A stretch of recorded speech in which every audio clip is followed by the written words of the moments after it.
안녕하십니까. 거꾸로 투자하는 쇼킹 부동산입니다. 오늘 멤버십 회원분들께 소개한 주제를 좀 공유드리고자 합니다. 여러분들도 꼭 알고 계셨으면 좋겠거든요.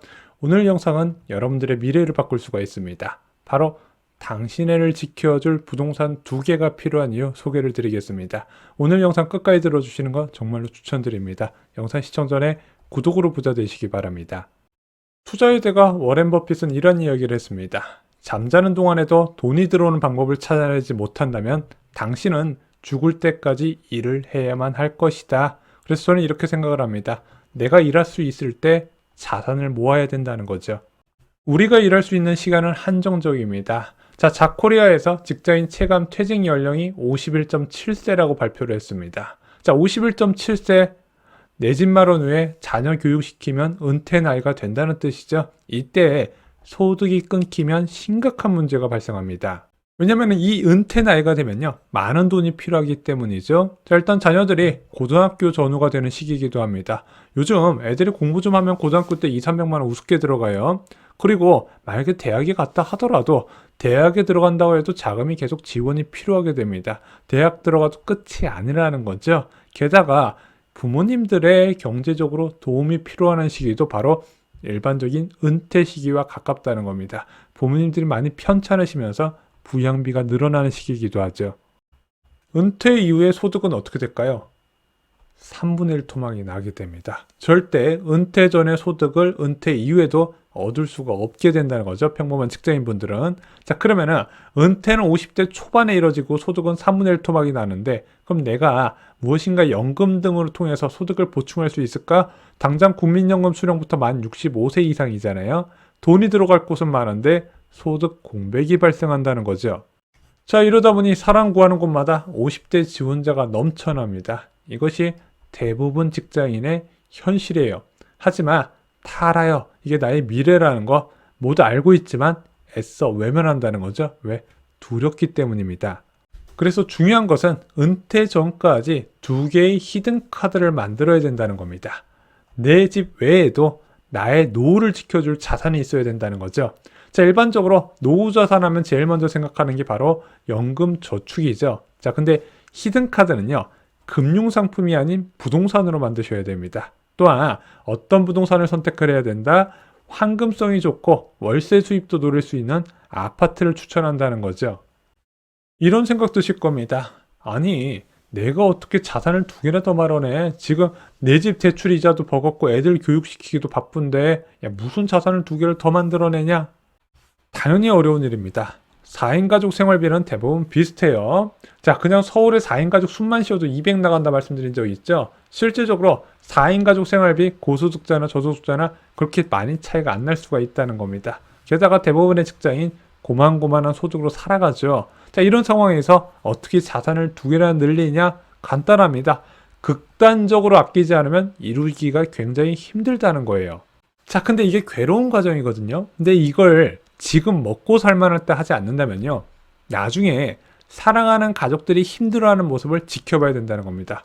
우리 부모님, 내 자식들, 정말 내가 돈이 되고 돈이 있어서 지원해줘야 할 때 지원을 못 해줄 수가 있다는 거죠. 그래서 능력 될 때 미리 준비를 해야 되는 겁니다. 그래서 히든카드 만들기 2개는요, 빠를수록 좋고요. 또한 이 히든카드 2개를 만들 때는 선호도 높은 지역의 아파트로 해야 된다는 게 제 생각입니다. 부동산은 위험하지 않을까요? 이번에도 집값 많이 떨어지고 이번에 또 떨어진다고 말씀하시는 분들 많이 계시던데, 이걸 제가 당장 1년 뒤, 2년 뒤 어떻게 된다고 말씀드리는 영상이 아닙니다. 저희는 10년 뒤, 20년 뒤, 그 이후부터 30년 뒤를 보자 이거죠. 자, 그러면 당장 10년 뒤를 보자는 겁니다. 10년 뒤에 집값이 오를까요?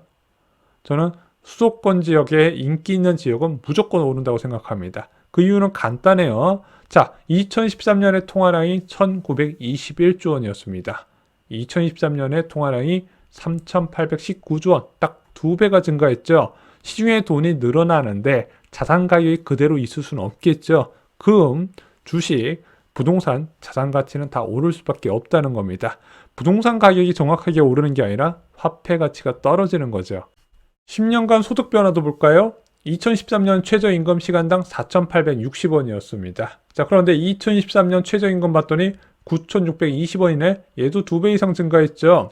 자, 자본주의 사회에서 화폐량 증가로 선호도 높은 자산 가치는 계속 상승할 수밖에 없다는 겁니다. 그래서 화폐량이 워낙 요즘 급격하게 늘어나다 보니까 이런 금융상품을 통해서 자산을 늘리는 게 저는 회의적으로 본다는 거죠. 대표적으로 연금저축 같은 것들요. 자, 연금저축 잘해가지고 노후 편하게 지낸다는 사람 한 번도 못 보셨을 겁니다. 그래서 장기간 부동산을 투자하게 되면 이렇게 늘어나는 유동성 덕분에 항상 이길 수가 있다는 겁니다. 다 요즘 여러분들이 많이 걱정하시는 인구 문제도 있기 때문에 저는 단 선호도가 있는 곳에 선택을 해야 된다는 게 제 생각이고, 요즘 저는 3기 신도시보다 안쪽에 있는 주택을 추천드리고 있습니다.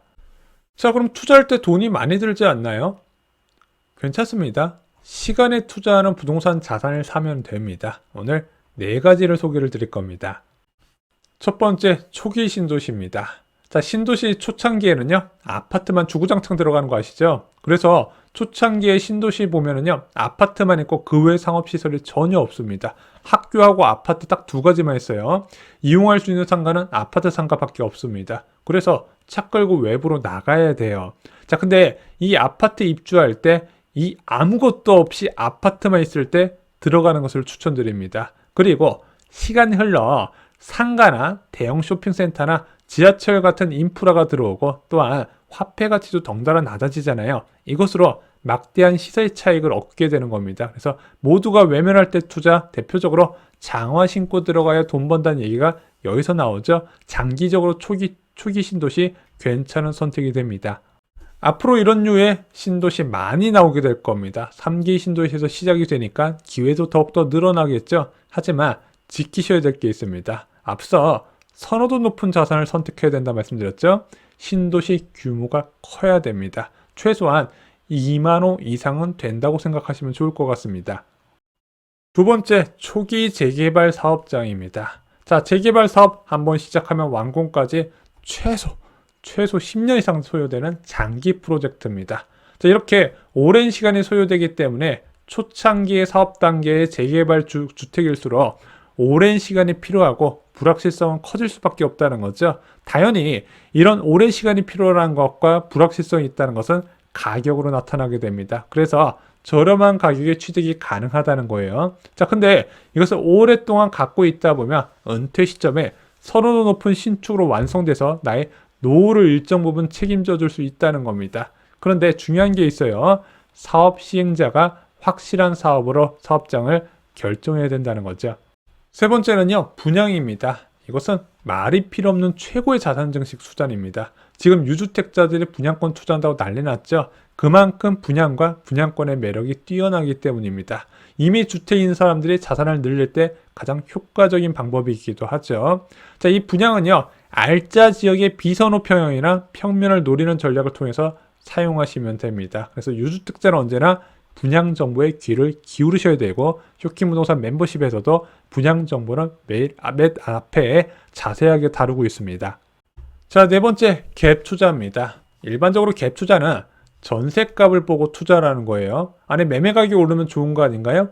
전세 가격이 꾸준히 오르면서 자금을 회수할 수 있기 때문입니다. 자, 자금을 회수하지 않고 반전세를 통해서 월세 수입을 늘려날 수 있다는 거죠. 그래서 갭 투자를 한 지 10년이 지나고 20년이 지나면요, 일반적으로 월세 수입을 두둑하게 받게 됩니다. 그래서 사람들이 갭 투자를 통해서 노후 준비를 하는 거고, 그렇게 노후를 대비하셨던 베이비부모 세대분들의 지금 은퇴는요, 굉장히 여유롭다는 겁니다. 자, 이것이 안 될 것 같지만 됩니다. 내가 사는 집 제외하고 나만의 히든카드 2개만 만드시기 바랍니다. 처음부터 무리하게 완벽한 것을 갖추지 않으셔도 됩니다. 일단 시작하시고 점점 갈아타시면서 좋은 방향으로 끌고 가면서 히든카드를 크게 키우시기 바랍니다. 그리고 이걸 계속 하시다 보면 은퇴가 다가올 때 제일 먼저 이 히든카드가 생각날 겁니다. 여러분들이 부동산에 관심을 가져야 되는 이유기도 하죠. 아니, 인구도 감소하는데 금융자산으로 하면 안 되나? 물론 그것이 나쁘지 않은 선택일 수도 있습니다. 미래는 아무도 모르는 거라는 거죠. 하지만 저희가 인구 문제는 다음에도 영상을 달아드리겠지만, 현 시점에서는 부동산을 뛰어넘는 자산을 찾기 힘들다는 게 제 생각이고요. 지금은 그런 관심을 가질 때가 맞다는 겁니다. 구체적인 히든카드 만들기는 멤버십 영상에서 소개를 해드리고 있습니다. 분양권이나 갭 투자, 재개발, 신도시 등 여러분들의 히든카드 만들기에 필요한 정보 모두 주 3회 올리는 멤버십 영상에서 만나실 수가 있습니다. 이미 많은 분들이 기회를 잡으셨습니다. 그런데 굳이 제 멤버십 영상 안 보셔도 됩니다.